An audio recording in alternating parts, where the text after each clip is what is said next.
it's a huge game for our football club and everyone involved, the fans, the players, myself and my staff. It's a huge privilege to be involved in this game. I think I always contemplate that, that a rivalry like this that's world renowned, it's, I believe, the biggest rivalry in the world, and we're privileged as a country to have it here. I think it's a fantastic final for the neutral. I don't remember a game where the two teams went into it in such fine form as well. So really looking forward to it. Can't wait for Sunday to finally arrive and all the preparations to be out of the way. And yeah, as I say, really looking forward to it. Hey, given the run of form of both teams, what impact will that have on the game, and something's got to give? Yeah, I think so. I think there's a lot of respect between the two sets of players and the management teams. I think it's two very good teams going head to head. Both teams have got a lot of experience in these types of games. If I look at my own squad, wasn't so long ago we was playing a European final and then very quickly a Scottish Cup final. So we played here last month in a semi-final. So in that sense we're well versed in this type of game in the build up of the week, and it's about just going to perform on the day. Last time the two teams met in this final, you were a coach at Rangers. Does that hurt? Is that hurt still there amongst you and some of the players that are still here, and does that drive you on in a way? There's a disappointment. I thought we performed pretty well on the day between the two boxes. We didn't execute where you have to in a decisive game in the boxes. We didn't, and that's a regret. But I think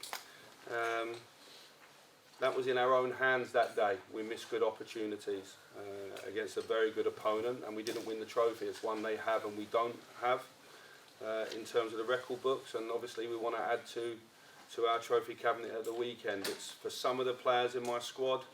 I think it's the one that's missing. Still early, Michael, but can you give us an update on the injuries you spoke about at the weekend?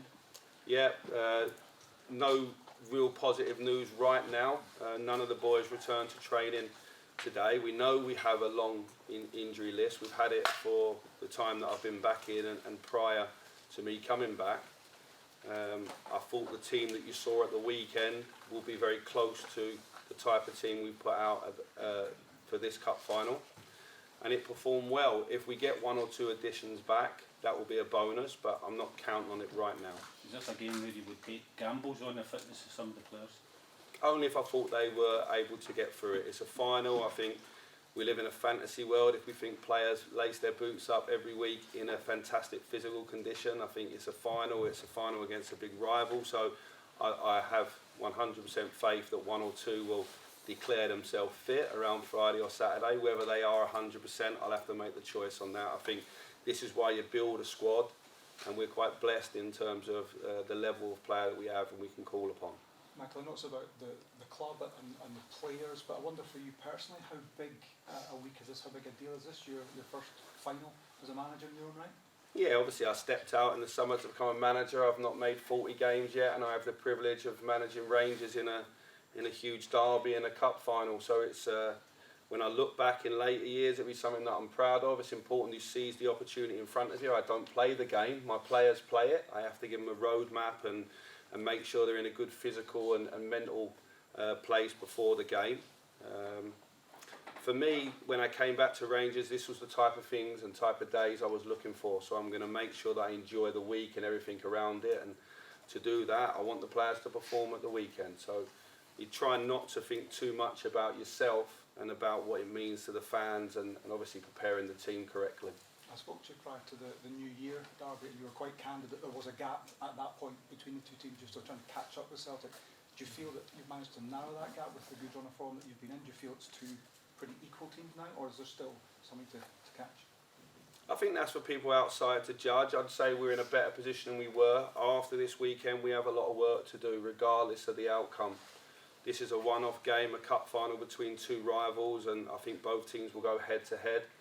But come Monday morning, whatever the outcome, I still have a big job to do. We have a number of contract situations, a number of things in terms of where we want to take the club, in terms of making us stronger moving forward. The focus on that will return on Monday morning, regardless of the result this weekend. This weekend is about focus on this game and making sure we do ourselves justice and come away in a good place. And a good place for us will be obviously winning the trophy. Be a huge boost, wouldn't it, for you and the club, were you to be successful on Sunday for the rest of the season? I mean, Yeah, listen, we want to win the League Cup, we want to win all the cups that are in front of us, and we want to win the League Cup, but that's not ultimately why I'm here. Why I'm here is obviously to win the league, and we're behind in that. Our form's been very good, their form's been very good as well, so we've not been able to cut the points gap. There's still lots of football to be played. Of course we want to win the League Cup, but there's bigger things in my mind after that as well, so it's part of ticking a box towards where I ultimately want to take us. So you take a walk out in the Hampden pitch there. How do you think it looks compared to last month? Well, we were unfortunately ourselves and Aberdeen were the third and fourth teams to play on it that weekend, and obviously the weather the day before had hurt us. There's no one playing before us this weekend. It's clear that there's been a lot of work on the pitch, and we hope that the weather's kind to us between now and the weekend, because it's two excellent football teams, and I think the pitch will play a big part in the game as well in terms of allowing the game to be the spectacle that it should be. There's always a lot of external noise leading up to a game of this magnitude. How do you feel is the best way for yourself and the players to deal with that? No, we just have a normal week. As I say, we're a group of players and staff that have played a lot of big games domestically and in Europe over the last 3 or 4 years. So there's only a couple of players in our team that would be new to it, in Todd and Nico, and it's okay. The experienced ones in the room will be able to help them. They come from playing for two teams that are playing big leagues, and certainly in Nico's case played in Europe as well. So nothing changes really. We like to get the media out of the way nice and early, and then we like to do our preparation the same. Nothing will change in terms of how we prepare for this game. It's obviously an opponent we know very well and all. Michael, you spoke about this being the last trophy to complete the set. There was a banner at the weekend, you know, talking about the 2 trophies that they've won in the last 5 years. Is this as much for the players about, you know, they've got the monkey off the back in terms of winning stuff? Is it now need to become a regular thing and add 3, 4, 5? Yeah, listen, out of the last 4 trophies that were handed out in Scotland, 2 were handed to Rangers, the league, and then Celtic won the league. Celtic won the League Cup and we won the Scottish Cup. Okay, so we're in a good place as a football club. It's important that we focus on that and we focus about having a strong future. I think this is an excellent cup final for the neutral, not just the Rangers and Celtic fans and players and everyone involved in it. I'm looking forward to that. We've got a worldwide support, and I feel that they're right behind this team and are quite excited about what the future holds. You've won virtually every game since you've come here, but you've not been able to make ground in Celtic, as you say. This time you win, you get something. Does that add an edge to it for you?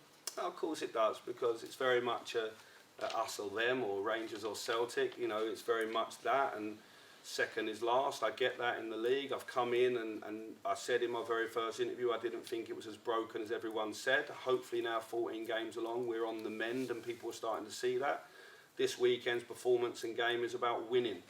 If we win, we've still got a lot of work to do moving forward, in my opinion. And if we lose, that same amount of work's going to be there on my in-tray on Monday morning. I think it's not focusing on being too emotional or dramatic about what the bigger picture looks like. Let's just focus on this 90 or 120 minutes or penalties, whatever it takes at the weekend. Take part in a fantastic game, do ourselves justice, and then come Monday, my job doesn't really change. I think I still have a big job, and that's a job that I was running back to this city to take part in. So I've got to be the most excited and optimistic about seeing it through. How much better do you feel you know your squad than when you last played Celtic? I was very fortunate that I knew this squad really well, and that's where my belief mechanisms come back and work with them. That's where it come from. We're in a better place. We're a better team than what we were then, but I also think they're in a better place as well. I think it's 2 teams, very good teams, going head to head. It's up for people outside to the one that they favour or the one that they like more on the eye or what they think. All I can control is the feelings and beliefs in our building and ultimately the way that we perform. But we're certainly in a better place than we were going into that game. Alan McGregor was saying that you want to go in on the front foot and win this cup. How important is that early start? We've seen Celtic score goals early as well. How important for you is an early start to this to settle the team down? Well, in the last game we couldn't have had a worse start, could we?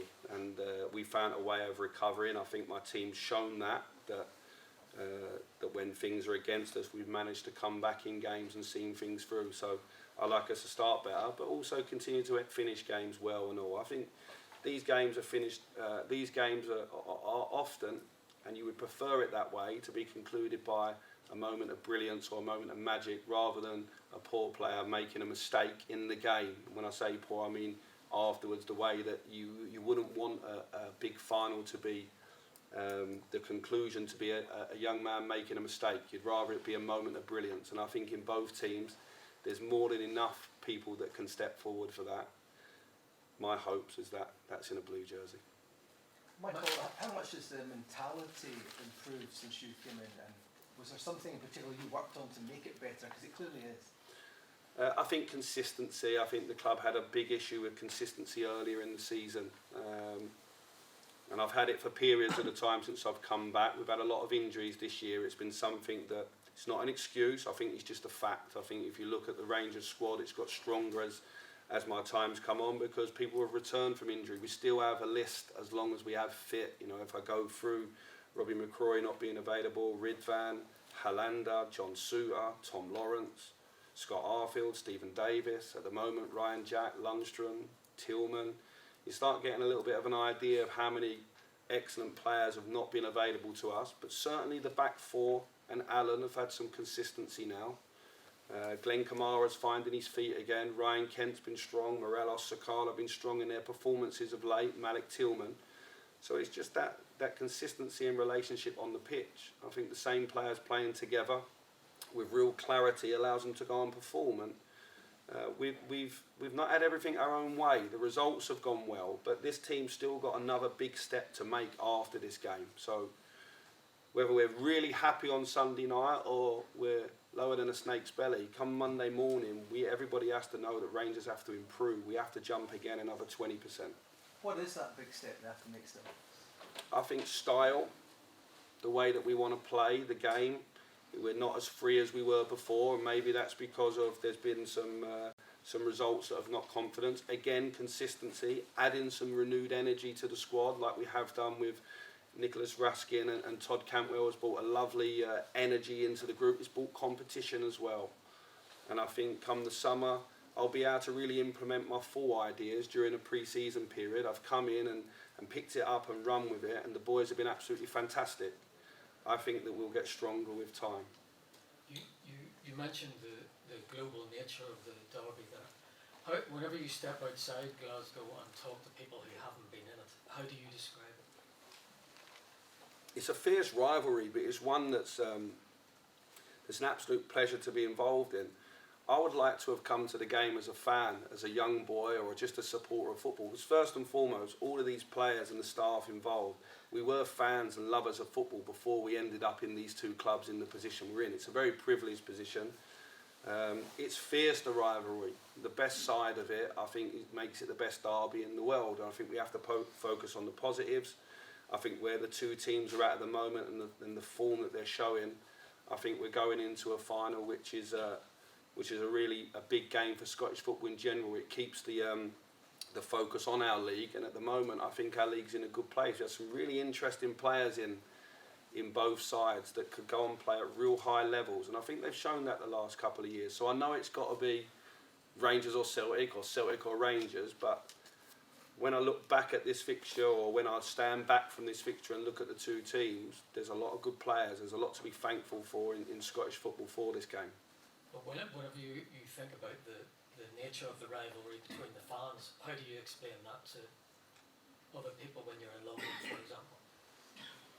I think they explain it to me. Everyone's got their opinion of this one. I would say it's a fierce rivalry, and I think it's, as long as everyone respects each other and goes around it in the right way, then I think it's a beautiful rivalry, and it's what makes football what it is. I think we love this type of game. I think we would lose it if we didn't have it. We would really, really miss it, and it's very unique because we get to play each other 5, possibly 6 times a season if both teams are successful. So I think for my fans, for my family and friends down in London, it's always been a game that you love to watch on TV. You know, you made sure you watched it, and that's going back down the years. And I'm hoping that this class, this generation, these two teams are remembered fondly as well.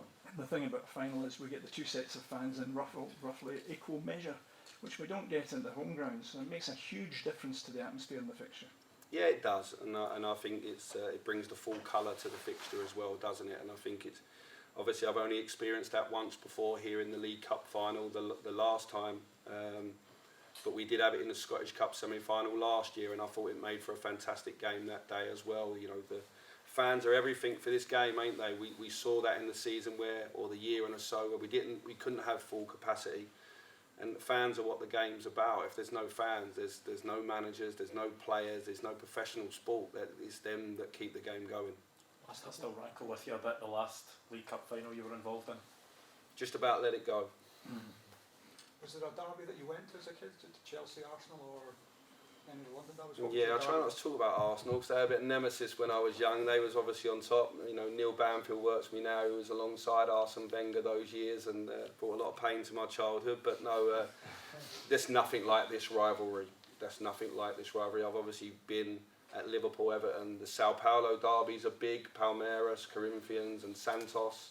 No away fans there because of how feisty that it is, to give you an example. So they're big, but I think amongst derbies this stands tall and alongside, above whatever derby you can think of, and that's why it's such a privilege to be involved in it. And I think the players that are lucky enough to play for both clubs will look back in years in the future with their children, their grandchildren, and they'll have some proud moments to look back on.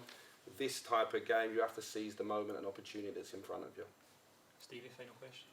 Michael, spoke about a lot of the players that aren't with us, but the ones that are, Nico Raskin's obviously made a really good start. Todd Cantwell, Kamar Roof had an excellent cameo on Saturday as well. So how pleased are you that you have more options, especially guys like Kamar Roof, who you spoke a lot about when you first came back?